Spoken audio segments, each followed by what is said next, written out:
We were riding in the cemetery. Johnny and me. Johnny.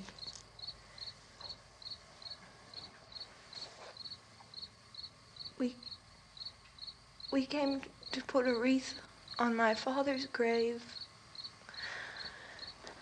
Johnny, and he said, "Can I have some candy, Barbara?"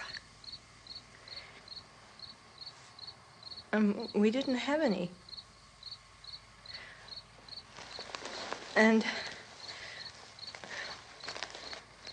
oh, it's hot in here. Hot.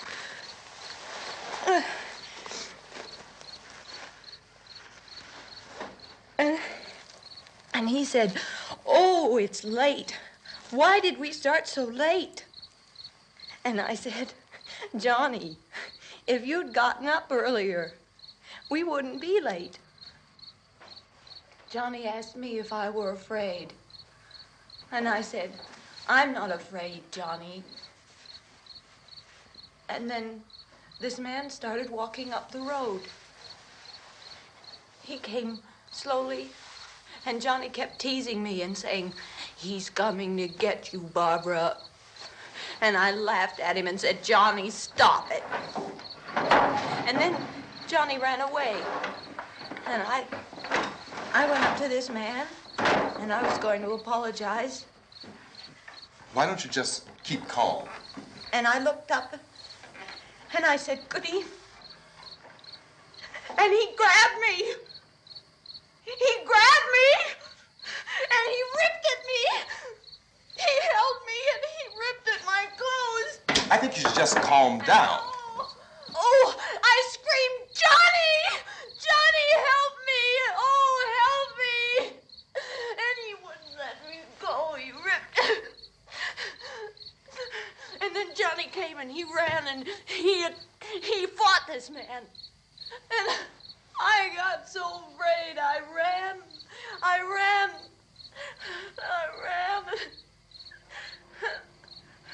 And Johnny didn't come.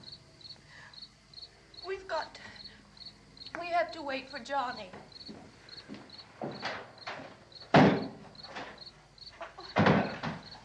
Maybe we better go out and get him.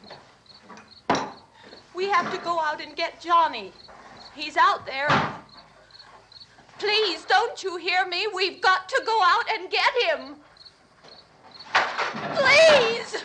We have got to go get Johnny! Please help me! Please!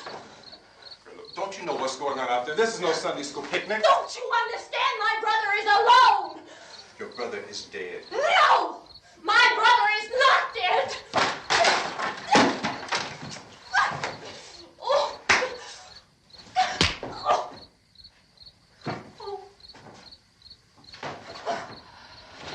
Oh.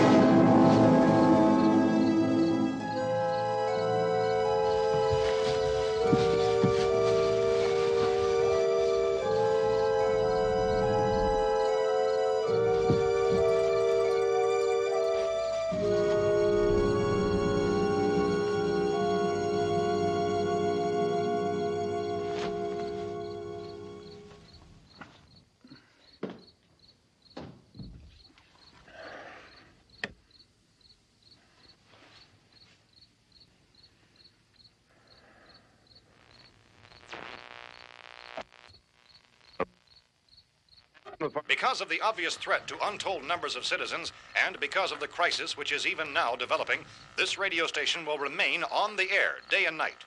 This station and hundreds of other radio and TV stations throughout this part of the country are pooling their resources through an emergency network hookup to keep you informed of all developments.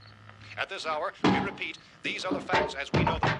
There is an epidemic of mass murder being committed by a virtual army of unidentified assassins. The murders are taking place in villages, cities, rural homes, and suburbs with no apparent pattern or reason for the slayings. It seems to be a sudden, general explosion of mass homicide. We have some descriptions of the assassins. Eyewitnesses say they are ordinary-looking people. Some say they appear to be in a kind of trance. Others describe them as being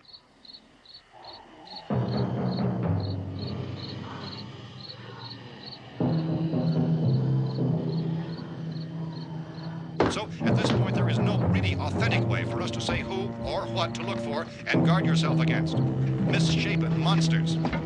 Reaction of law enforcement officials is one of complete bewilderment at this hour. So far, we have been unable to determine that any kind of organized investigation is yet underway. Police, sheriff's deputies, and emergency ambulances are literally deluged with calls for help. But the scene can best be described as mayhem. Mayors of Pittsburgh, Philadelphia, and Miami, along with the governors of several eastern and midwestern states, have indicated the National Guard may be mobilized at any moment, but that has not happened as yet. The only advice our reporters have been able to get from official sources is for private citizens to stay in their homes behind locked doors.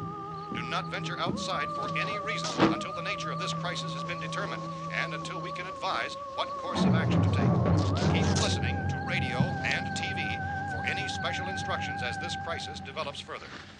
Thousands of office and factory workers are being urged to stay at their places of employment, not to make any attempt to get to their homes.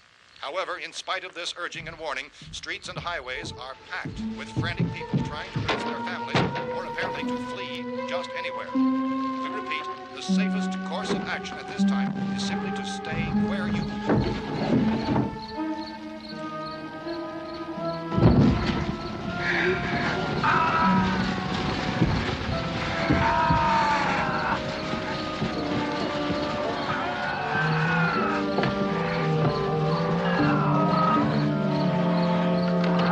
Gentlemen, we've just received word that the President has called a meeting of his cabinet to deal with the sudden epidemic of murder which has seized the eastern third of this nation. The meeting is scheduled to convene within the hour. Members of the presidential cabinet will be joined by officials of the FBI and joint chiefs behind closed doors. A White House spokesman, in announcing this conference, says there will be an official announcement as soon as possible following that meeting. This is the latest dispatch just received in our newsroom. Latest word also from National Press Services in Washington, D.C. now tells us that the emergency presidential conference, which we've just mentioned, will include high-ranking scientists from the National Aeronautics and Space Administration. That's the extent of this latest